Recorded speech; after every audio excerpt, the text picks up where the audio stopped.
Hello, everybody. Welcome to Monday. The S&P 500 was down 0.4% today. And this is going to be a really busy week with a lot of earnings coming out this week. Big companies like Coca-Cola and Disney and Pfizer and et cetera.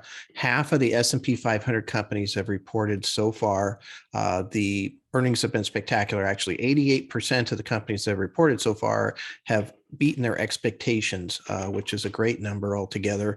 Again, Wall Street is underestimating the overall power of the earnings potential for the companies that are out there right now. The big headlines are the meta platforms and different companies like Peloton that missed their earnings.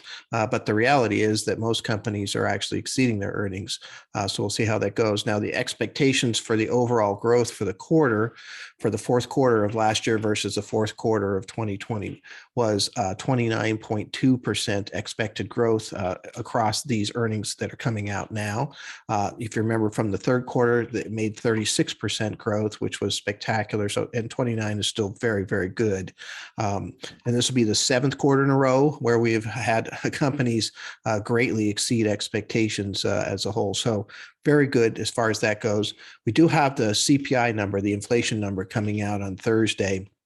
That's probably going to cause some volatility for the market, so we'll have to be aware of that.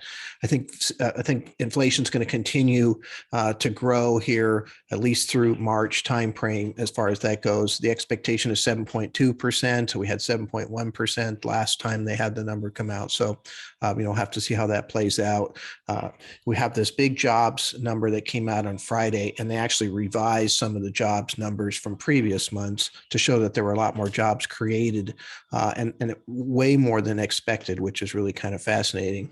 So again, that kind of puts some pressure on the Federal Reserve to be able to be more aggressive with their rate increases. At the same time, I think that the more jobs that we have, the more we'll be able to ease the supply chain constraints. So I think these things are probably going to work out to be a good thing.